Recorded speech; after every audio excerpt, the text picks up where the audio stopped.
Welcome back to the Killah Cortez Show. The following is an interview with Chris Bledsoe Sr. Before we begin, I hope you and your family had a wonderful holiday season.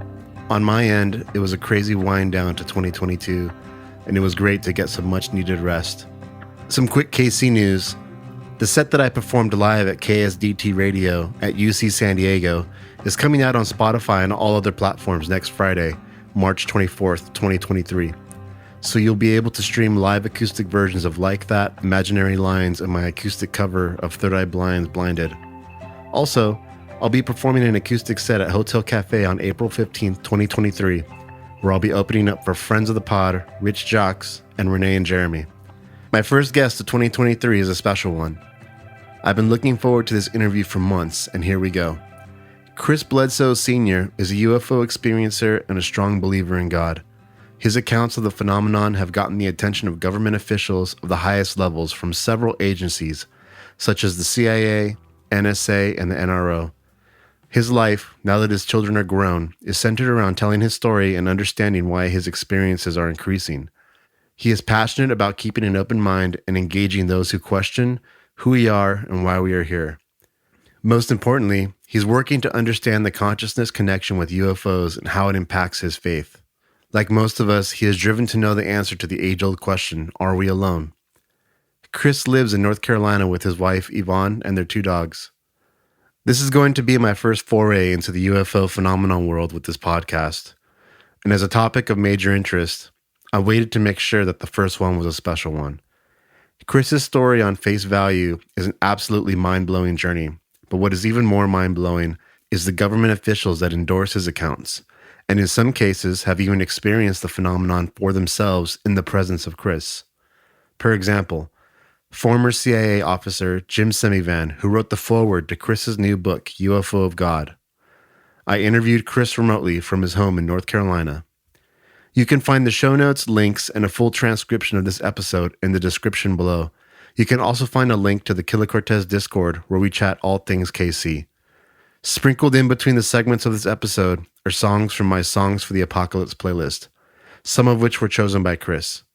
You can find the link for this playlist in the description below, and lastly, you can also find this episode on YouTube. However, it will be without the music between the segments. If you like what I do, please be sure to give me a 5-star rating on Spotify or a follow or comment on YouTube. Without further ado, please enjoy this interview with Chris Bledsoe Sr. Hey, Chris. It's an absolute pleasure to have you on the Killah Cortez Show. As opposed to many other interviews that I've heard of yours that start with your experience and accounts of the phenomenon, I'd like to start this interview by highlighting some of the high-level people that have come into your life to research your story. So let's start here. Former CIA officer and now founder of To the Stars, Jim Semivan, wrote the foreword to your book that just came out, UFO of God. In it, he says, and I quote, "The recent U.S. government interest in UFOs and the phenomenon is also, I think, a notable indication for Chris and his family.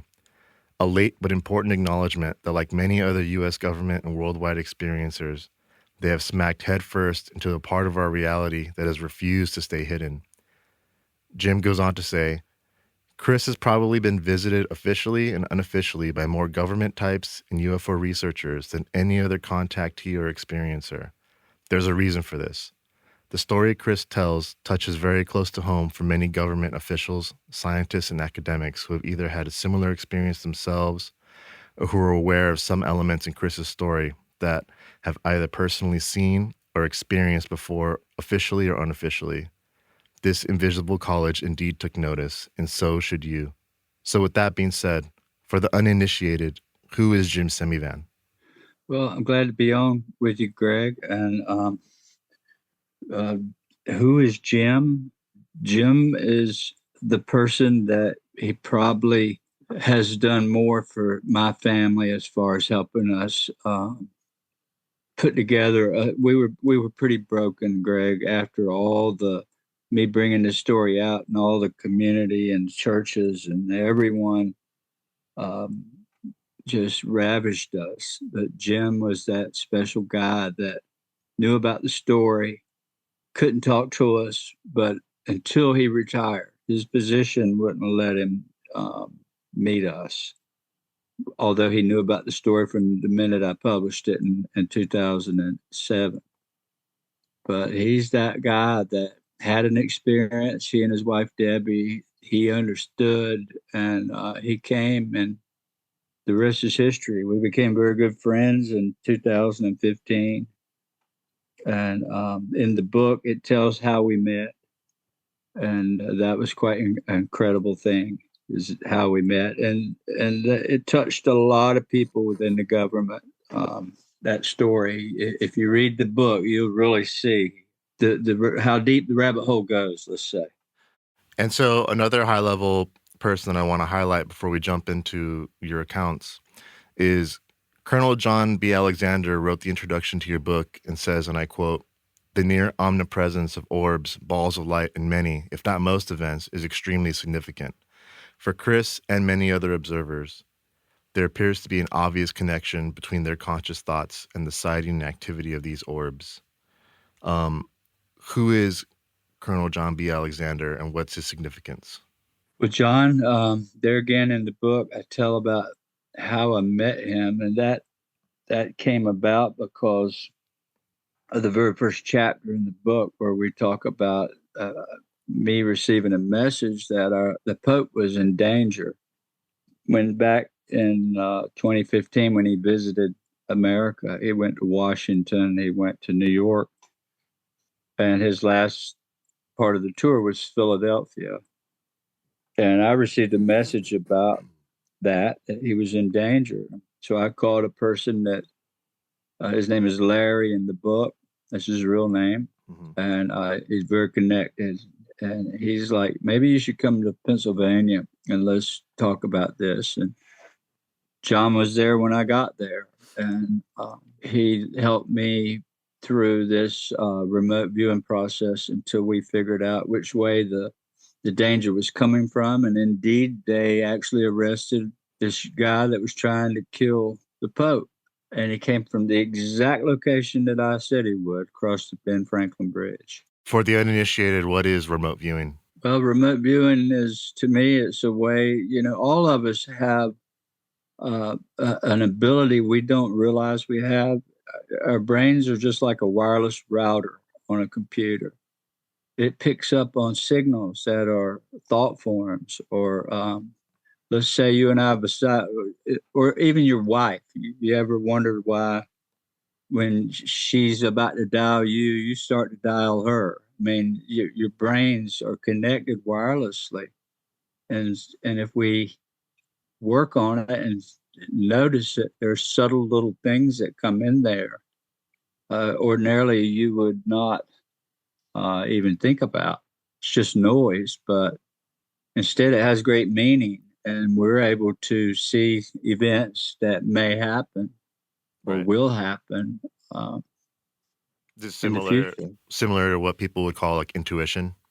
Yeah, but you see it. You can have visions that all of us can do it. Mm-hmm. There was a secret spy program, and Dr. Alexander was the guy that was one of the major ones that started it 50 years ago. Yep. Project Stargate. And John is probably the premier paranormal investigator for the government for the last 50 or 60 years. He's the man. If anybody wants to know about it, they call him. And he caught wind of this family and my story way back. And he ended up coming to my house after that event where we remote viewed the Pope. And he had an experience with me at my house. And he wrote a book called Reality Denied. And the whole second chapter is dedicated to our experience on the Cape Fear River in North Carolina. So yeah, you have CIA officer Jim Semivan. You have Colonel John Alexander, both very serious people interested in you and your story. Let's give the audience a brief rundown of January 8th, 2007, the Fayetteville incident. Just a quick note to the listener, this incident could take up an entire show. So if you would like to dig deeper on this incident, Chris goes over it extensively in his book, and there are some wonderful interviews on the Richard Dolan Show and Fade to Black with Jimmy Church. I'll link to those interviews in the transcript show notes on the KillahCortezShow.com website. The floor is yours, Chris. To start from the beginning, back in 2007, I was at a point in my life where a lot of things happened that had me crying out to the heavens for help. My health had been ravaged by a terrible disease called Crohn's disease, and it was horrible.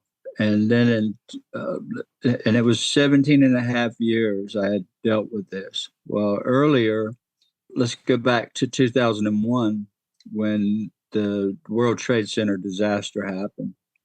I actually was a home builder and had 72 houses under construction and a lot of land. I had land tied up, financed. And anyhow, when that happened, living out in the city of Fayetteville, which is Fort Bragg, a military town, the home sales market shut down and was nothing. I mean, really zilch. And here I am with all these houses with 8% interest. That's what the commercial money was back then, which is ridiculously high. Now it's 1 or 2%.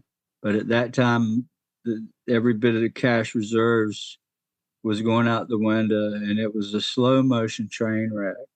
We ended up selling the company at a great loss. And now here I am, 46 years old, had come through a near-death experience from toxic poisoning from a doctor treating me and not checking my vitals and liver and all that. So ended up unconscious in '05. And fast forward to '07, here I am crying out to the heavens. What do I do? I've got 4 children. My oldest is 17. My daughter, she was 9, 10 years old.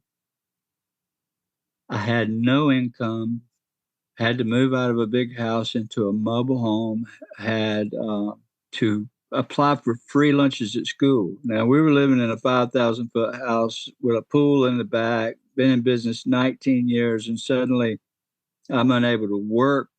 The last 2 years, I was bedridden with this disease. And if anybody knows what it is, it's an intestinal disease. It's like going to the restroom 20 times a day, 25 times. You just can't leave home. So that's where I was. And my father owned a construction company, and he asked me to look after a job for him, even though I was deathly sick.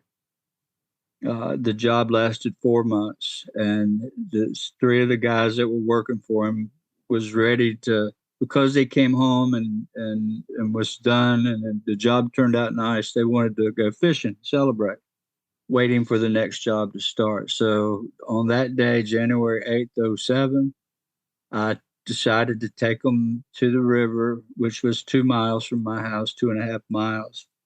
And I had the only 4-wheel drive truck, so it was their way of getting down into the river bottom. So we were down in there at 2:30 fishing. They were on the bank sitting there fishing about 2:30 to 3 o'clock. And of course, it gets dark early in January. At 5:30 around here, it's dark. We're starting, the sun's setting behind the trees. So I never pulled out a pole. It was my son and these 3 guys, they're grown men, sitting on the bank. We got to the river about 2:30, and my son and these 3 grown men were sat up on the bank. They set their little chairs up, and they had the sticks with a fork and their poles hanging, fishing for whatever they could catch. And I wasn't fishing. I was walking, meditating, come back by and check on them. And then I'd walk down in the forest. Because of being an avid hunter way back, I used that as an excuse just to get away from them. I was basically contemplating life. 10 minutes to 5, I came back. It's starting to turn dark and cold. I asked them, did they want to fish more or light a fire? And they said, let's get a fire going. And so we did. We picked up a whole lot of wood or deadfall around this little acre cul-de-sac. It's like go down through the woods down in the river bottom, and you end up in a little round cul-de-sac of grass and a picnic table and access to the river. You sat right on the bank. So I left out of there about 5 o'clock walking back towards the entrance, which is a big field, a cornfield. The way we come in, you cross the cornfield to the backside, and you get to the tree line and go down in the forest. So here I am walking up to this field. It was a little after 5 o'clock as I started to get the last 40 or 50 yards towards the field. I had to really climb uphill. The road goes up quite a bit. So as I'm walking up, all I can see is hill in front of me and road, but I can't see the fields yet. The closer I got to the top, I began to see what I thought was the sun setting on the far side of the field. Of course, I haven't seen the field yet. I'm still going uphill, but I'm seeing the top of what looked like the sun. So I'm looking back down, and every step I take was through mud and bushes and grass, and it was slick. And I didn't have a flashlight, so I was watching my step, every step, and I'd look up and take a couple more steps and look up. Well, next time I looked up, I could see there were two suns there. It looked just like the setting sun late in the evening when it's just above the trees and you can look straight at it. It doesn't hurt your eyes. And it was that color, reddish orange, tangerine orange. And they had fire going around and around each one of these objects. And it was only like 300 yards away, just above the trees. And they were huge. My best guess was about 50 foot around, 50 foot diameter. And so it frightened me really bad because what I'm seeing didn't compute. And I'm a commercial rated pilot. I don't fly commercially now, but back then I had stopped because of my medical. But I knew exactly what I was looking at. It wasn't from here. It scared me really bad. So I hid myself. Using the hill in front of me, I dropped to my knees, and I'm out of sight of these two things. And I crawled up the hill a little further to where I could just peek my head up and see. I had to see them. I was so intrigued, but afraid. After a few minutes, I got to worrying about my son down the hill. He's 17 years old, and I was terrified of what I was seeing. And so I decided to run.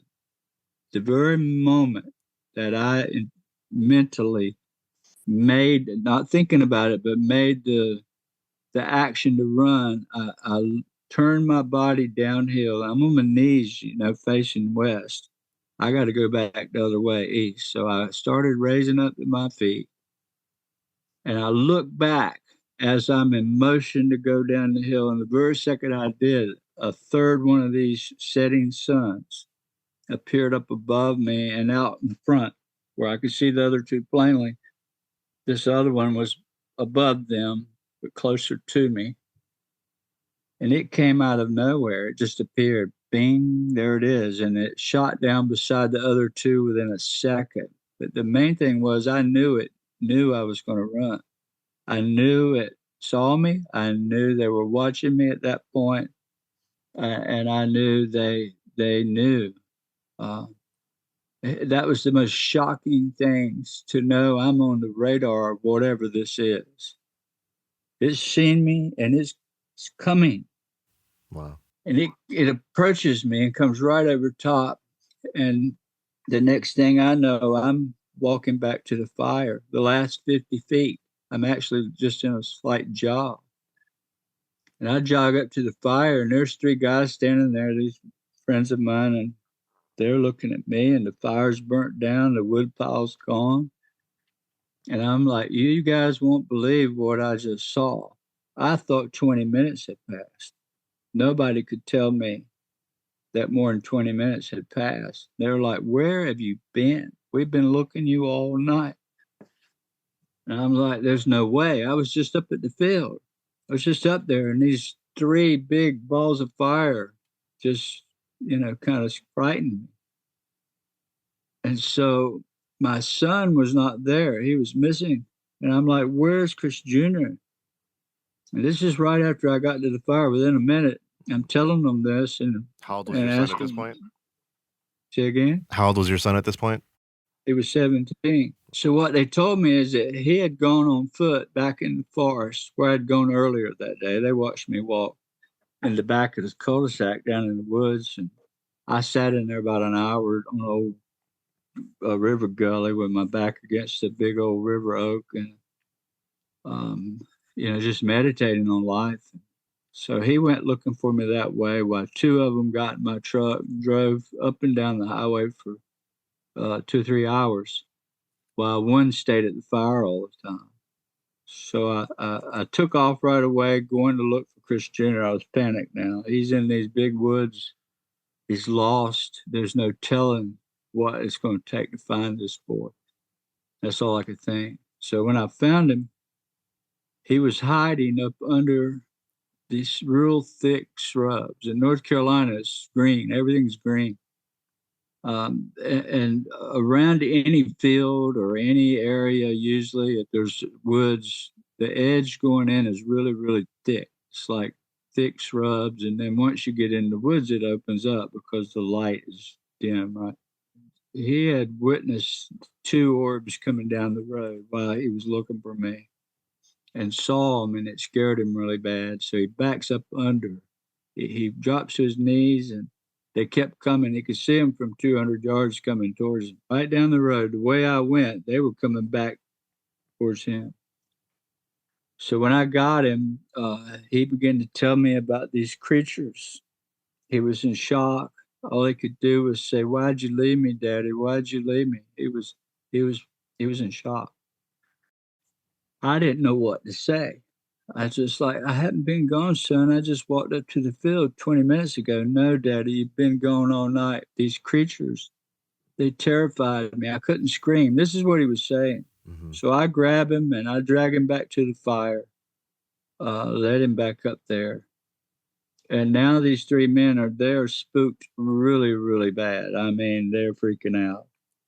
And within a minute after getting there, maybe two, what looked like a constellation of stars just started zipping all across the sky, almost like somebody choreographed it. They went out from each other. They came back in a circle. They went around in like around and around, and then they went back out, and then three of them landed right in front of us, 75 yards away on the other side of the river. Wow. So pandemonium took place. We all dove into my truck, leaving fishing poles and coolers on the riverbank, and sped up out of there, only to be stopped when we got back to the field, because the same three that I ran into earlier, 5 hours earlier, 4.5 hours earlier, is now still there and blocking our road, the path to get out of there. So all that was just a portion of the first night. The story goes on, has a whole lot more detail in the book. It followed us home, and that's after we got home is when it really got crazy. And so I reported it to an organization called MUFON that year, and immediately the U.S. government took wind of it, and they knew right away that the very object that their pilots had been seeing off the North Carolina coast, that's where they were seeing it mostly, is off North Carolina, the Tic Tac. Well, my description of it, when it was the one that took me, was a fiery red ball to start with, but it morphed into a big, what looked like a football laying sideways, on just 5 foot above the ground. It was glowing white, and all this light was going in and around it. It was just amazing. But they knew by my description. I said it was 45 to 50 foot long. And their radar on their F-18s measured the thing at 46 foot. So they knew that there's the guy, there's the Tic Tac. It is now taking somebody. So that's what started right away, the government getting involved. And for the last 15 years, I've worked with multiple intelligence people, agencies, not just NASA, not just the CIA. NASA was the first one to come. Mm-hmm. But the DIA, the DOD, the British Ministry of Defense, the Australian Defense Department, Oh, wow. yeah, all of them have been involved, either coming or questioning in one way or another. So, and we're still working with them. I work with them to this very day. I heard that there's a video that you referenced, I believe in one other interview, that there was like I'll link to it, I'll find it, but it was basically like you said that this video was pretty close to what you saw that night. Yeah, it was the I-10 UFO. Yeah. And it was NASA that brought that to my attention. And the one that was on the ground, the 45, 50-foot one that took me, which was a round ball of fire to start with, looks exactly like this thing on I-10 UFO. Yeah, I'll link that video. Yeah, for all the listeners, this story can go on and on. There's tons more details to go through that we just don't have time for because I want to cover a lot of ground here. Chris, you've had numerous near-death experiences in your life, and I've heard it said by communion author Whitley Strieber and author of Surviving Death, Leslie Kean, that there might be some kind of relationship between the phenomenon and near-death experiences or traumatic experiences. What are your thoughts on that? Well, I'm the one that brought that out to begin with. I think they're repeating me. Mm-hmm. For 16 years, I've been dealing with this. And I can tell you that it was straight up out of prayer and trauma in my life. I was, talking about near deaths, I was shot point blank with a shotgun in the back at 10 years old, blew a hole in me big as an orange. And imagine that size of hole in your back left shoulder, dead square in line with my heart. Yet not one of the 350 pellets that hit me hit anything vital. I still have the lead, a lot of it. They took all they could get out, but some was so deep in near my spine and my neck and my heart, they just left it in there. And so when I go through the airport, it sets the machines off. They pat me down. But trauma, I've been quoting this for 15 years now, or at least 15, that and it's ringing ever so more true now, Greg, because I'm touching a whole lot more people than I ever have. And people call me or write me. And I always ask them, they always want to talk about their experience. They don't never go publicly. They don't report it, but they feel like they can talk to me. So I get, thousands of people that reach out, and all of them tell me the same thing when I ask them, what was life like when it started happening, when the paranormal of any sort starts happening? It was always my mama died, my husband died, my wife died, my children died. I lost my job. I'm homeless. Just trauma. Trauma is what brings them. And these people are they've heard me say it a lot. And there's a lot of people saying it now, but it's really true. Mm-hmm. Why do you think that is? Well, I think it's benevolent and it cares for us. I don't buy into the evil alien thing at all. I didn't have an experience with an alien. I didn't see a flying saucer, although I have seen them and filmed them. Mm-hmm. I think it's all together some big giant way. But it was always it's always been a wonderful thing to me. I filmed this phenomenon, and this is one reason the government is still here. I film it nearly every time I walk outside, especially at night. I am doing it in the daytime here and there when I have the time, but I have 2,000 videos on my cell phone taken of the phenomena, some of it in the sky, some of it on the ground, some of it 20 feet from me, some 10 feet from me, and with many witnesses from scientists to academics to officials. Yeah. They see it with me, and that's why we're still studying it, and that's why they pay attention to me.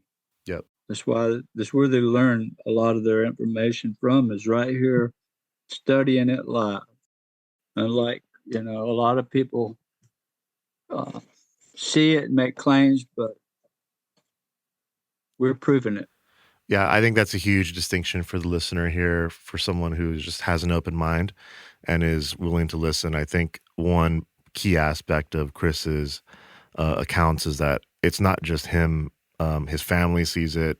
He's had multiple people wherever he's at, they'll see it, and high level people. So that's a very interesting aspect. Um, One thing that I think is interesting about the phenomenon, being attracted to trauma or whatever it is, people who have traumatic experiences seeing them, is that, so by trade I'm a music producer and I write with a lot of people. And I started a few years ago. I started asking musicians and people that I work with about just talking about the phenomenon a bit. And I'll tell you, it's always like, I'd say one in three people, they'll have something. They'll say, "Yeah, I was, I was had a real traumatic childhood, and I've seen either orbs, I've seen shadow figures in my room." I had someone that I would have never thought would relate, and he said that he saw something when he was a kid, and he was like, "I've never told somebody this before," and I saw it over my grandma's house when I was like 4, and it stuck with. I think about it every day of my life, and I just thought I'd share that with you because I do think it's out there for sure. It's just people are embarrassed to talk about it. Yeah, highly, you're exactly right, and that's why 16 years of basically being lambasted by the community and the church and friends and the UFO world.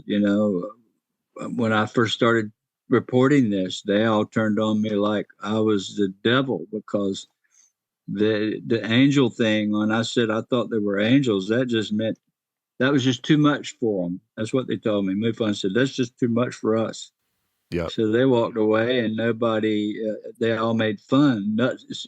It's nuts and bolts. It's a flying saucer with a commander uh, Thor or something like that. And I'm like, none of that makes sense to me. I didn't have that experience, and I'll stay in my lane, and you guys stay in yours. And so I have never wavered. For 16 years, I've been telling the whole community that it was spiritual, that and that it is spiritual, and I film it and interact with it continually. And even in my house, orbs appearing in my house, and my whole family experiences it. And Yep. I think I feel like a lonely person out in the wilderness crying out. Yeah, look at this side of it. Don't necessarily look at all the negative side. Look at this side, and that's what I'm doing. I'm spreading the truth that I can actually even share. Not just I'm saying this, I'm showing people.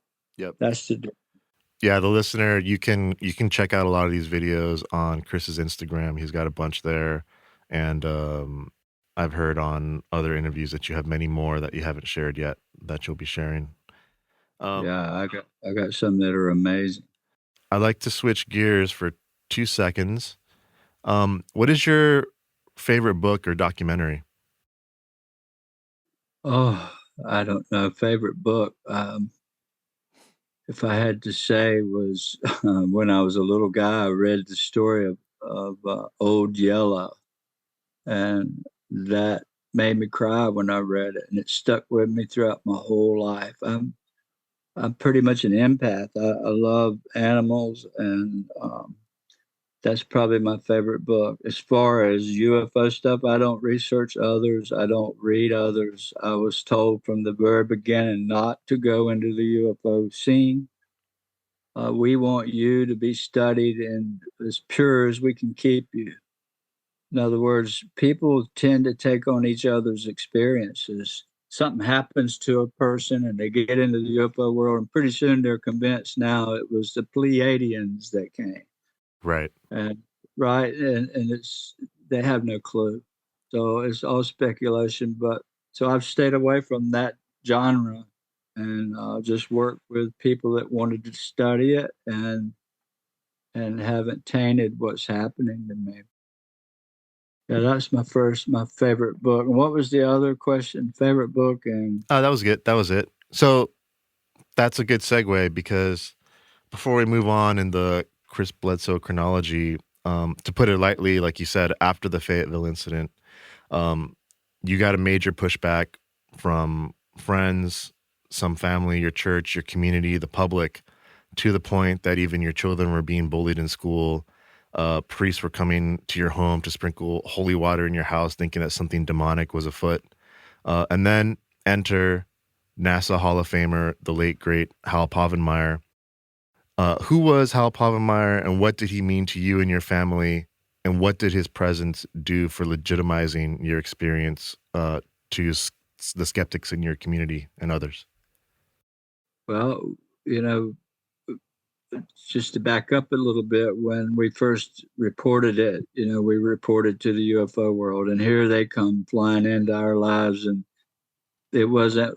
I didn't even let them around us, but just a few months before they had terrorized the whole family that the government's going to kill you. They got the men in black. They'll kill you. Hopefully no government shows up. Black helicopters. I see helicopters every day. We at Fort Bragg, right? Yeah. But all this nonsense, they poisoned my children's thoughts. It scared them. I didn't really know how bad all this by letting these people in my property. So when um, Hal knocks on our door in early '08, and I'm in town with a friend, and my son Ryan calls me and says, "Dad, there's a really big guy here." Ryan was 13. He's very tall, and he's from NASA, and he'd come to see you. And they were terrified because here's the government, right? We've been warned about it. So I said, "Tell him to hang on. I'll be home in about an hour." Well, for the first little while with him, the first couple of years, we were terrified of him. He was extremely nice. I didn't let him know we were that afraid of him or what he might be representing. He just wanted to drill me over and over and over and over about what happened. And then he would come down and spend days researching the community, going from house to house, knocking on doors. And he found 8 other people. One evening he come, he said, "Look, here's names of 8 other people. I've interviewed all of them. They all back your story." He said, "I come here to debunk you. That was my job." He said, "I worked with J. Allen Hynek in the 50s, the 60s when it was Blue Book." He went to college under J. Allen Hynek. He graduated at 15 years old with an astronomy degree. That tells you how smart he is. He's 3 PhDs.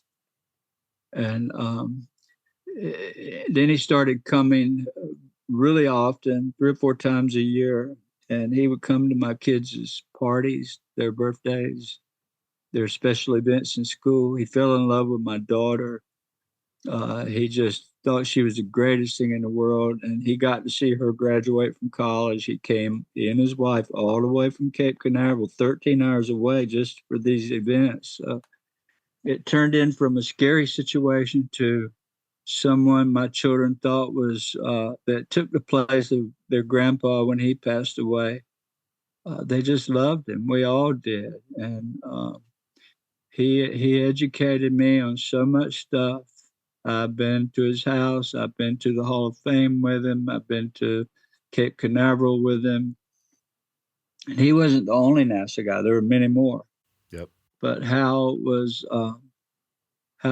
like a father to me when my dad died as well. And one thing he told me, he said, "Chris," just before he died, he said, for all these years, I've wondered what they really are. Are they good? Are they bad? Who are they? We see them, but they have nothing to do with us." And he said, "And after meeting you and spending these years with you, I am fully convinced you're 100% correct." And they had, they have always, because they don't get to interact with it, they don't know, but they do see it. I promise you, they see it. I've seen it with them at on lunches while in mission control. I've witnessed some of this stuff in the way that they see it, right? Yeah. But so they had no connection with it. They come here to study that connection. That's why they didn't want me going to other places, ruining this connection or tainting my belief. But that was Dr. Hal Puthoff. We loved him, and I wish he was still here. He died on his way here. He was coming here for Thanksgiving 2020 and fell and got a head injury and went in a coma and died. Wow. He was over 80 years old.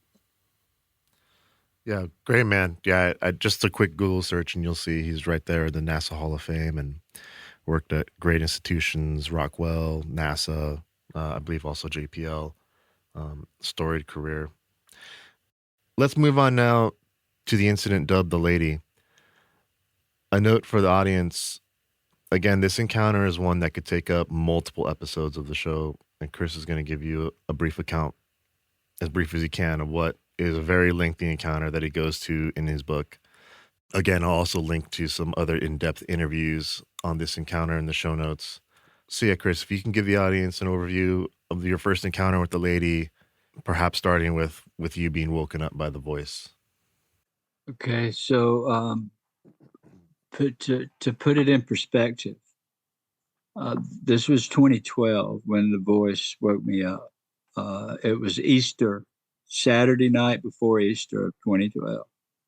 And the 5 years before that, I talk about it in the book, and I have been for years. That was what I refer to, our family does, as 5 years of darkness, meaning after our missing time in 2007, we had the worst time with my children going to school, being made fun of, crying, coming home, embarrassed my 15 and 17-year-old children trying to date, and everybody's laughing at the father, and it messed them up really bad. It really messed them up. And the church coming, trying to insert their fear that your dad's playing with the devil. And, it was just a terrible 5 years. I hate to even think about.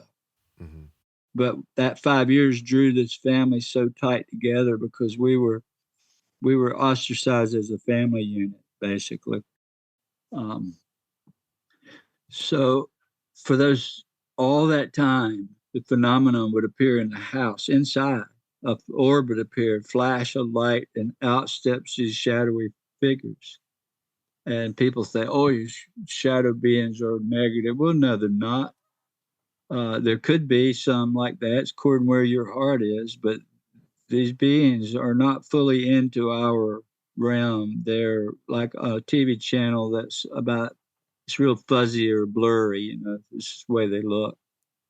Because we're seeing halfway, they're only halfway in here. Yep.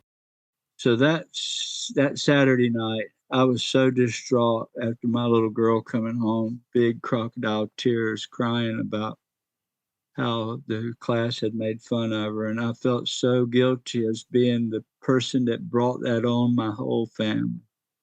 I walked outside that night and I just yelled at the sky, I'm done with you. At least you could have let me taken a video to share this truth with someone. Even though Hal Puthoff went to my mom and dad's and pulled out his credentials and said, look, they live next door to us. I mean, we're on the same property. Mm-hmm. And he said, you need to believe your son. He's telling you the truth. So Hal changed a lot of the dynamics in our family. So did Jim. Jim did it later on. Hal did it early on.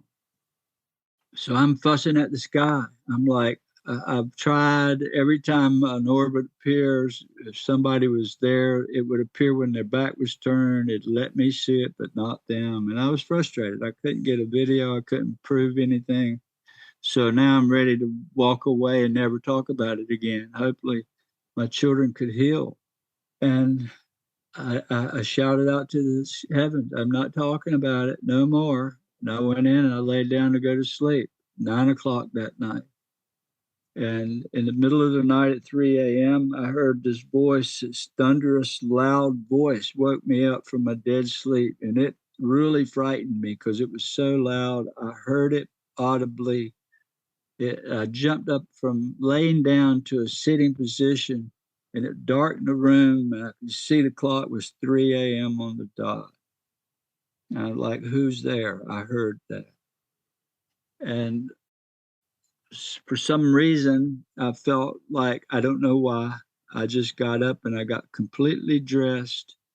Um, it was as if something had control of me. I couldn't control. And I walk out my back door, and there are these shadowy beings that led me off to into the forest where my dad's dog kennel was. And he was an avid hunter. He had upwards of 15 to 30 dogs at all times, hunting dogs, Mm-hmm. and it had as many as 100 or 104 at one time. But he traded them. That's what he did. That's what he loved to do. Growing up in the country, all his friends, they hunted. So long story short, this shadowy figure hands me an object, puts it in my hands, and it frightens me because it's felt like a hedgehog. If you hold one, it's prickly, right?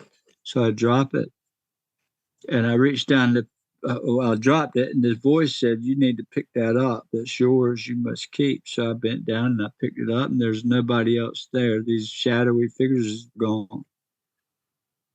So suddenly, I'm out by the dog kennel. There's 15 hounds there. I walk over to this single kennel and I open the door and I put it in there thinking I'm juggling it, worried it's going to, what it is. I didn't understand what it was they gave me. It felt like alive, Mm-hmm. but it was shaped like about a 5-pound pack of hamburger in a tube when you get it. It looked like a Tic Tac, but it was furry and prickly.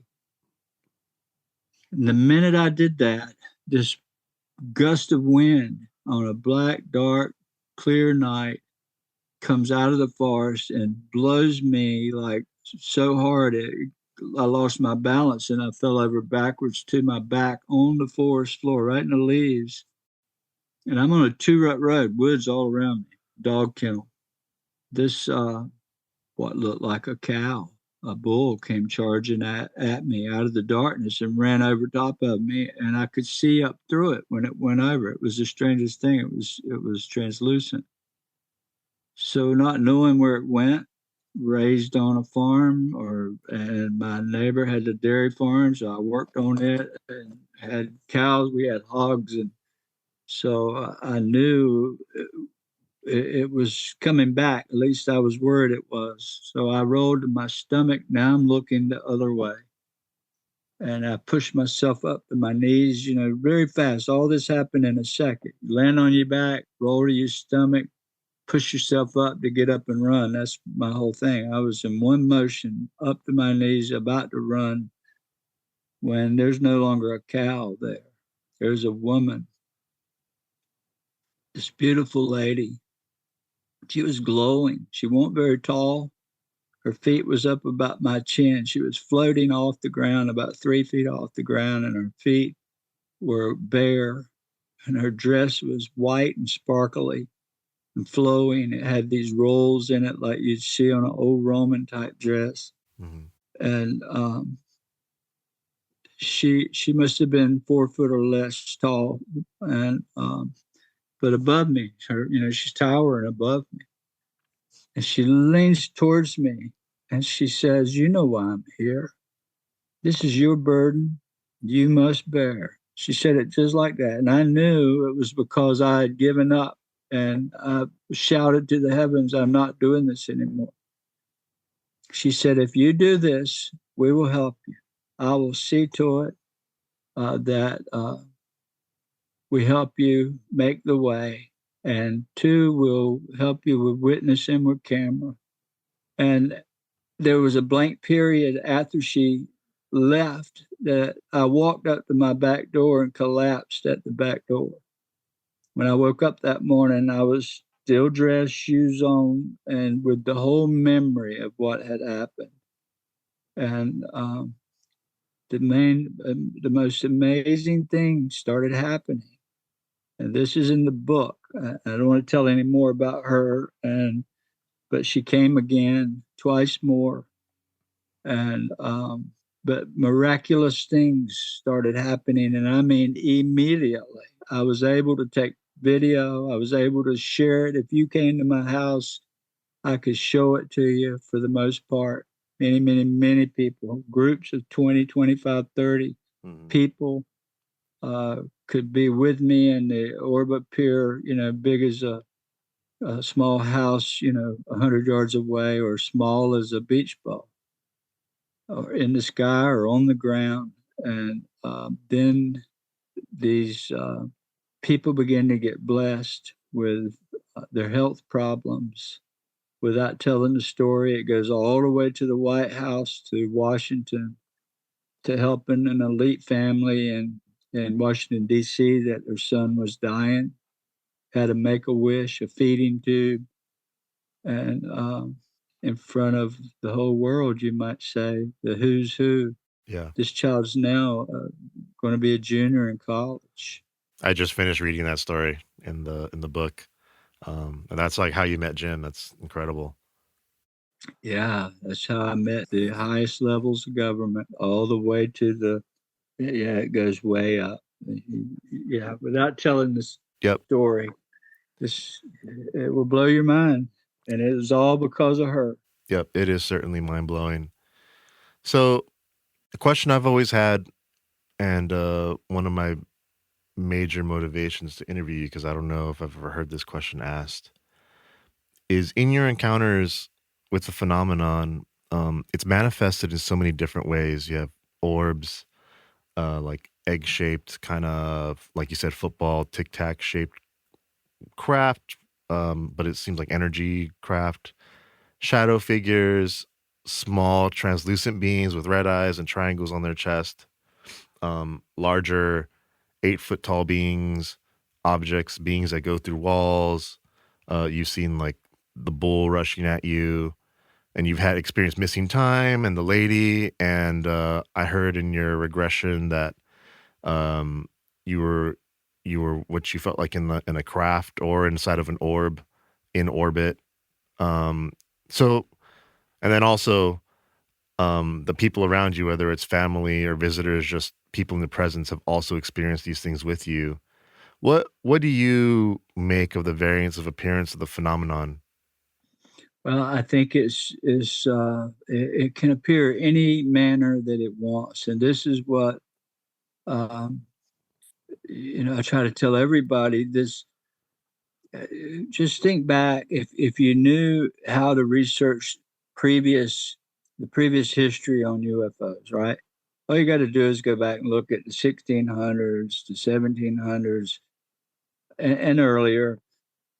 People would see a glowing sailboat like the Mayflower, white sails glowing and all, flying around in the sky. They called them airships. In fact, one of them hooked an anchor on a chimney in London, England, and tore the chimney up. A sailboat like the Mayflower. And then they come here in 1947. Kenneth Arnold sees these little silvery things miles away. He said they looked like a chevron.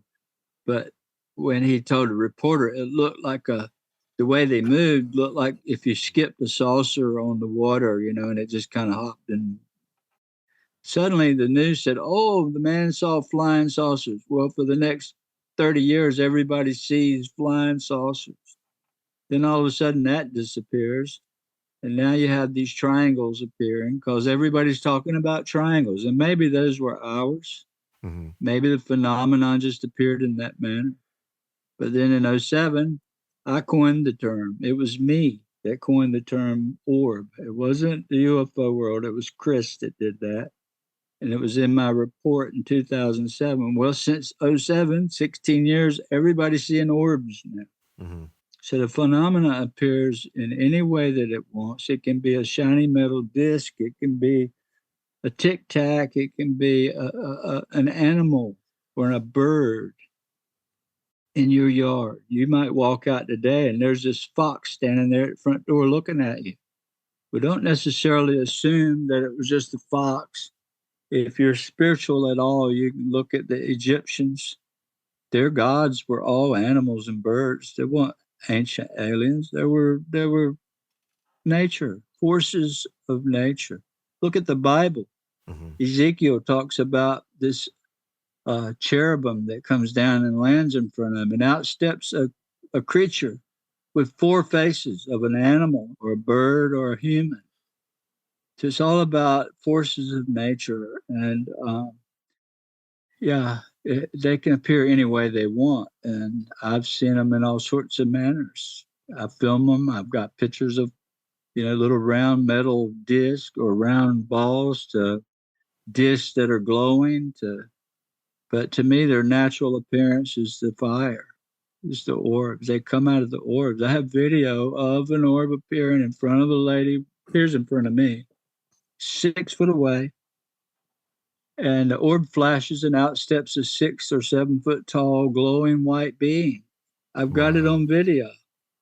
And he approaches the lady with cancer next to me, and now she's cancer free. Immediately, it went away that night. I write about her in the book. Her name is Sharon. Wow. Yeah. That's one aspect for the listeners that we haven't dived into, that I don't think we'll have time for it on this one, but there's a healing aspect to this that is really incredible, which you can read about extensively in the book. I've even seen accounts of, I think there was like battles with Alexander in India, and they would see flying things over the battle, and it's gone on way in history. Yeah. It's what is it? I don't know, Greg. I couldn't tell you what it is, but I can tell you what I think, what I believe. But I don't want to influence anybody. If you read this book from where I was to where I am today, I think it'll help one get an idea of what it may very well be. I can say in 16 years, it hasn't eaten me. It hasn't tried to eat me. It hasn't hurt no one in my family. It's only helped multiple people, hundreds. It's helped either physically with ailments or people that have social mental problems or, depression, seeking hope, needing help. It helps all manner of things with these people. And it's just all according to your mindset where you are. If you're dark and into dark stuff, I'd be afraid to even call on it because you might get the dark side. There's good versus evil, light and dark, yin and yang. Mm-hmm. This is the way the earth is made. The earth is an electrical machine, a diode. It creates energy. It's what the aurora borealis is. So where you have a positive charge, you have a negative charge. One of the more mysterious characters in your book, I mean, not characters, real life person, Tyler Durden, aka Tim Taylor, from Diana Pasulka's book American Cosmic, also NASA and an inventor. He's played a large role in your life and with your family. For the uninitiated, who is Tim Taylor? What is a little bit of his background?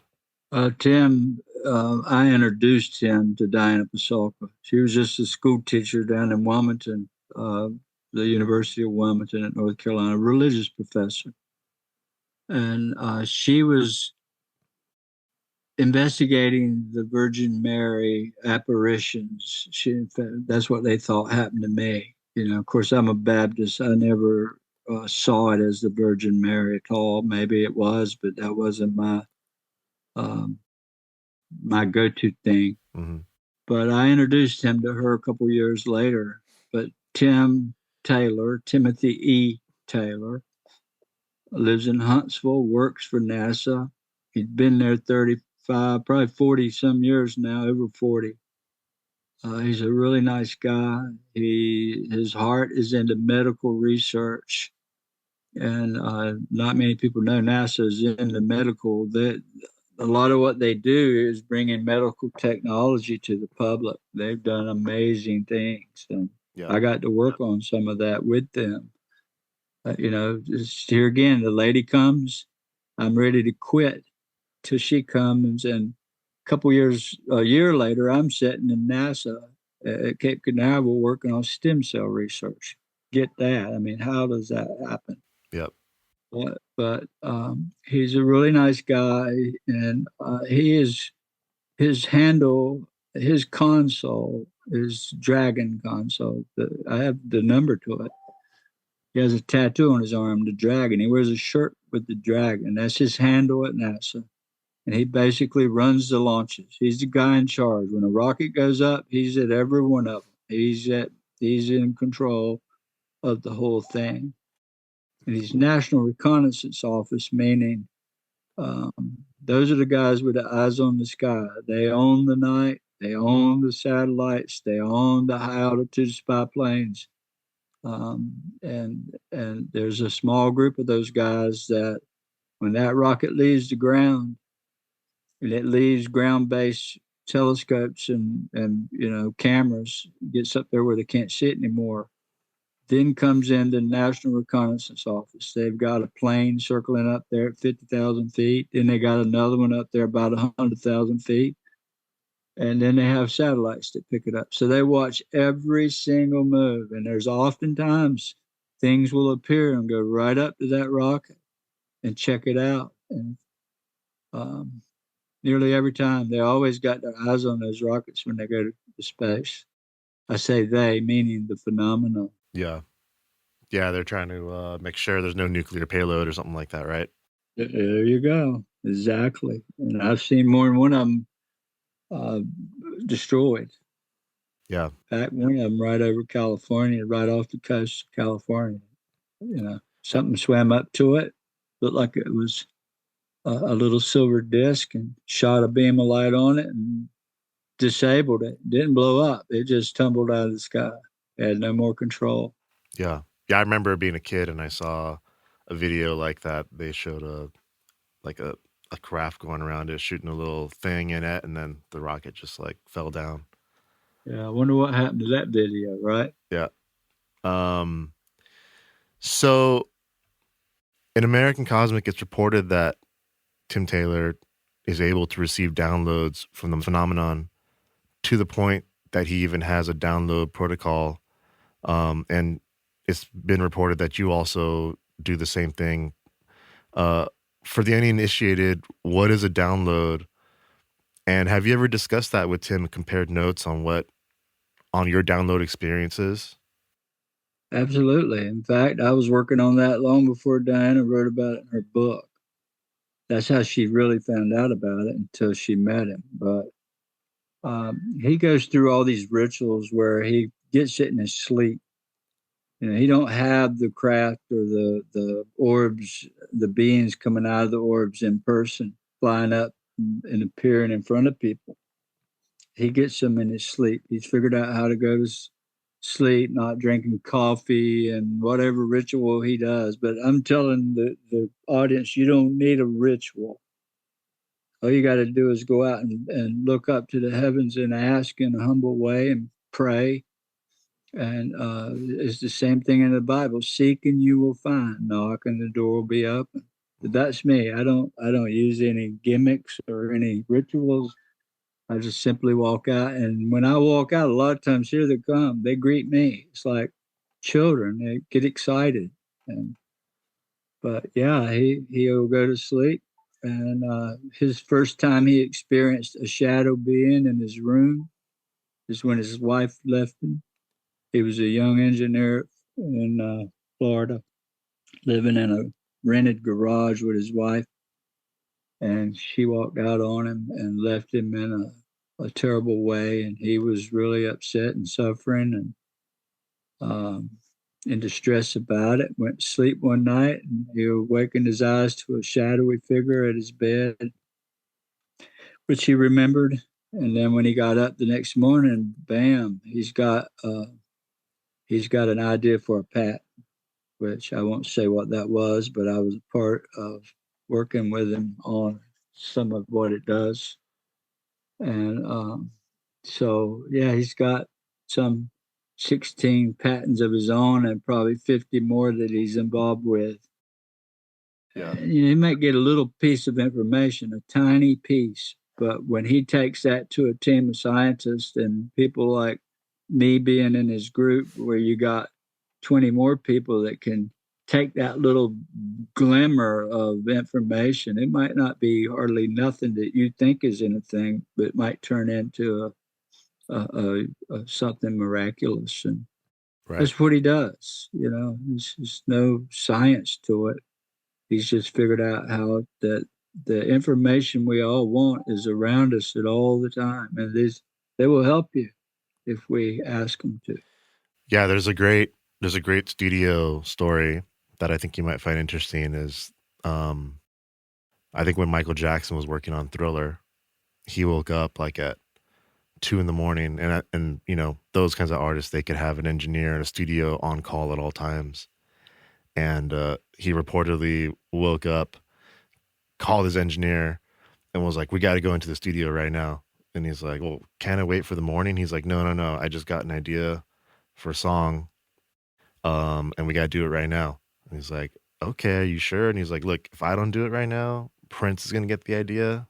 I have to do it right now." And you know, there's been accounts of like artists that get this download. I think I read it in one of Tom DeLonge's books that I think artists in general tend to tap into this stream when they're creating, and maybe they're not doing it for the same purpose, but they are tapping into something similar. I can tell you that's a fact. I influenced a book that was written called Managing the Music, where it was a lady that told me that one way that they communicate with us is through music. Even the dark side does it as well. You know, you got both good and bad, but they're not allowed, because we have free will, to come in and destroy that without, you know, you seeking it. But they can come to you in dreams if you and so true about musicians. My daughter's a musician. She's a classical pianist, graduated in NYU, and she's just connected so greatly to this phenomenon. It's crazy. I think the average person's like a left brain, they call it, person. Yep. These artists are more right brain creative, and there's that wireless information is out there waiting to be used. And musicians have I see it more than ever, more often than anything. It's musicians that write me, call me in private a lot, talking about what's happening to them. I think it's pretty common within the musician world to be connected to something, even though they don't understand it. Yeah. They're not their brain isn't in that space, but I've definitely been part of sessions where we're writing, and I've looked at someone's face as they're either channeling music or writing lyrics, and it looks just like channeling. Like their eyes kind of roll back and words just start coming out, and it's just like it makes sense. I heard a story that even Hotel California was written like on a napkin. That entire story was written in like a minute, like 2 minutes maybe. I believe it. My favorite song of all times when I was a young boy was Hotel California. So a couple last questions for you. These are kind of out of left field, but things I don't think I've ever heard asked, and I'm just curious. Have you ever been to Skinwalker Ranch? And if so, did anything happen to you while you were there that you can talk about? No, I've never been there, and although I've been asked to go there, and I was asked last week if I wanted to go to Skinwalker by some people attached to it, and they said, "But you have to be careful if you go." I said, "Look, I'm not afraid of dirt. There's nothing in the dirt that bothers me. That place is no different than anywhere else, other than there may be a point there to where the energies are high. But if you go in there afraid and gung ho and any bit of fear in you, then the wrong side sees that, then you're liable to get that. But if you're grounded and you're positive and you don't allow that in your life, you don't have to worry about it. It can't harm you. Only stay positive. Speak positive." But yeah, I'll probably be out there next month, what it looks like. Very cool. Interesting. Have you ever had someone experience the phenomenon with you where, like, not only do they see what you're seeing, they see something else, but they see it in a different way? Like a distinctly different way, like you see an orb and they see a craft or something like that? I haven't really noticed that at all. But I have. Well, let's just say this summer, without going too far, there's a brand new History Channel series that hasn't been announced yet, but it's coming out this summer. Mm-hmm. And they won't very long ago they were here, a crew of 15 people, and just say what they got to film. I think it's going to change a lot of people's thoughts. Really amazing stuff. Very And cool. yeah, so Excited for that. but as far as they saw what I saw, you know, I've had there's a PhD, a musician again, very amazing musician. Um, that is a master class violinist. He's in Spain right now, Granada, and he was in Istanbul last week, and he teaches around the world, master class Uh-huh. uh, violinist. And he came over here first time from the University of Charlotte. And he's like, when I was 15 years old, I was playing the piano and I felt a presence, and I looked behind me and there was a blue orb and there was a set of eyes and a face in it. And I never saw it again. It always, I've had this, I need to see something. So I invited him. He'd come, and he got to see 25, 30 orbs over our head. And it supercharged him so that he wanted to come back. And second time he came back, I said, David, if you're not afraid, I think you'll get to see something closer tonight, like ground level. And I had to prepare him for it. But within a few minutes, 15 orbs came out of the forest, up out of the trees, 100 yards from us, 80 yards away to down the hill. And they come right up over us, within a couple, 3 feet at times over our heads. And it looked like fire, yellow fire. Wow. And so he'll be on that History Channel show telling about that experience. And also, there you'll see in the book, you'll read it, and I think you might get to see it. Yeah. Like yesterday, he was in Spain, David was, and he was with a lady that her husband died and she was suffering. And he calls me, Chris, can you help her? She's suffering bad. It's somebody he's known for years. He said, can you help us? I know it's 2 o'clock your time, but it's 8 o'clock here. We got a beautiful sky and she's mourning really bad. I said, okay, look, watch the stars, look up toward Cassiopeia, and I'm going to ask for her a blessing. And within 30 seconds, she had orbs started appearing over their heads. And I got a great big long 2 or 3 letters from her last night. So, yeah, it's more involved than anyone knows. We're able to see it in other countries and other states simultaneously. Yeah, I heard that recently in another interview, right? That you were experimenting with people, like if you talk with somebody and the presence is around you, they might also see the presence wherever they are. Something like that, right? We filmed it many times, and we Wow. call it quantum entanglement. I have a friend in Washington, D.C. He can walk outside at night, and when I go out, I tell him a certain place to look, and suddenly the phenomenon appears all around him while Wow. it's appearing here. And we take cameras, identical cameras with identical settings, and film them in both places, 450 miles to the other side of the Atlantic. And in Charlotte or Texas, it doesn't matter where. Mm-hmm. I've stopped short of saying I can do anything, but I can tell you it's happening and we're documenting it. And it's all going to come out in the book and in maybe this new show. Your son, Ryan Bledsoe, has a podcast called Bledsoe Said So. And one of my favorite topics to hear them talk about is the synchronicities and its relation to the phenomenon. Do you have anything to say on the significance of synchronicities and how it relates? Well, that's exactly how it works. A lot of people call it manifesting, like the word, the dark, the old witches and all used to take a wand and swing it and say abracadabra. Well, does anybody know what that word means? Abracadabra. And they figured it out. Simply, you could say, I manifest what I speak. That's what that word means.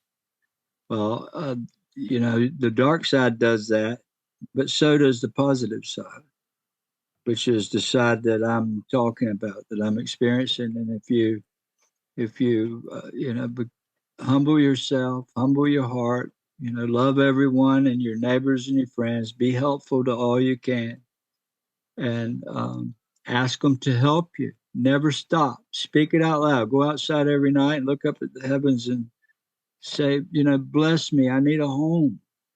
I need finance, or I need my daughter to be happy, or my son to, whatever it's on your heart. They don't mind helping you at all. You just got to walk with them, keep that in your thoughts, and ask, and do it every night. It doesn't. You can't just ask one time and tomorrow, bam, something magic happens.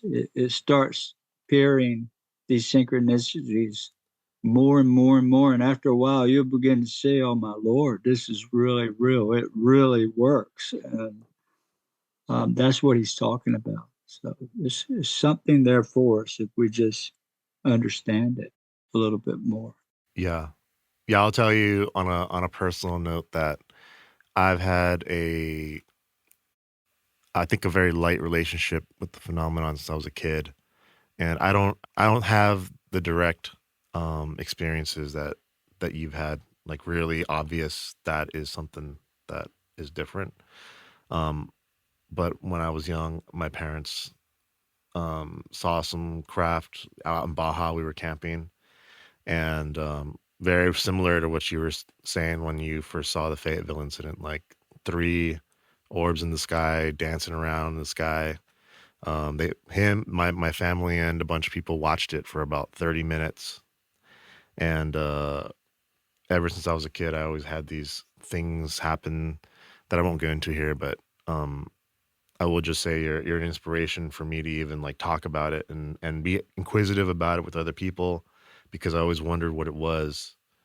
And, as I've gone deeper into this, I'll echo to the audience that I don't know exactly how the synchronicities work, but I do know it's real. And I do know that, like, as I train my mind to be positive, and as I try and focus on doing good for other people, the synchronicities increase. And the more I listen to that intuition, things not only tend to work out for me more, but for the people around me more. And it's part of my motivation as a person is just trying to help as many people as I can. And I love that. I and, love it. and we're, You got my hair standing on that. That was so beautifully said and so true. Every last bit of it. I mean, it'll bless you and it'll bless your friends and your family if you let it. yeah, Just got to ask yeah, and live in that. Turn off the news if it bothers you. Don't watch the negative stuff. Stay positive. If you let it in your eyes, it goes right into your brain and can ruin your whole day, yeah, which stops that connection that you're trying to achieve. So it's so important to stay positive. And I beat that in my children's head for the last, 16 years. Just be positive and pray about it, you know, yeah, ask and ye shall receive, knock and the door shall be open. And it was NASA. It was Tim Taylor at NASA that first told me, Chris, watch the Adjustment Bureau, the movie. It's just like that. And there are angels on there that direct people's lives, and they'll trick you to make you do something different, just so in the end, the right things happen in your life. So, yeah, yeah. I think even like when things don't go the right way, like it's learning the lesson in whatever is happening. Sometimes, but you have to go through the hardship to eventually get to where you're going. yeah. One last question for you. Uh, do you have a quote you live your life by or think of often? Well, I always try to tell everybody to stay positive and to keep your eyes on the sky and your ears and eyes off of any darkness. No negativity, none. Don't pretend it don't happen. There's nothing you can do about it. Worrying about all that, just stay positive as you can, and find that empathy for others. Because once you do, and you start living in that way, just like you said, the blessings just start magically happening. It's crazy how it works. And I couldn't say any more than just to keep your eyes on the sky and your heart where it should be, and love your friends and your neighbors, and cherish every minute you got here, because we're not guaranteed another day. Word. I echo that. Chris, thank you so much for coming on the show. Where can the people find you, and then where can they find your new book, UFO of God? Well, a real good way is we're on Amazon, but if you go to ufoofgod.com, that's my website, and you get to read a lot of testimonials there from government folks and the PhD professor in Spain I was telling you about, and others. And there's a link there to buy the book from Amazon. But we're going to be adding other stuff there as time goes on, like videos and other, where I'll be speaking at. We're just building the site right now, but it's really cool. Awesome. Well, I'll link to the book. I'll definitely link to all of Chris's socials. Thank you again so much. I appreciate you coming on. You're one of the top people that I wanted to talk to when I first started this. I'm so honored to have had you on. Well, I'm so honored to be here, and stay in touch, my friend. You can find me on Instagram and Facebook through that website, I believe. And but you also, there's a contact tab there that is an email address, really, and it goes straight to myself and my manager. And so anybody that wants to contact us, you can do it there, and we'll get back to you for sure. Whatever you need, I'm always here for you. Awesome. Thank you again. Chris Bledsoe, everybody, go check out UFO of God. Once again, thank you to Chris Bledsoe Sr. for coming on the show. A special thanks to Chris's manager, David, for setting this all up. Appreciate you both. Everyone, go check out UFO of God, now available on Amazon as paperback and Apple Books as digital download. You can find other episodes of The Killah Cortez Show, my socials, show notes, links, and a full transcription of this episode at thekillahcortezshow.com. You can listen to my music, buy some merch, or show your support over at killahcortez.com. You can also show support for the show by giving us 5 stars on Spotify or a like/comment on YouTube. Thank you for listening, and until next time, adios.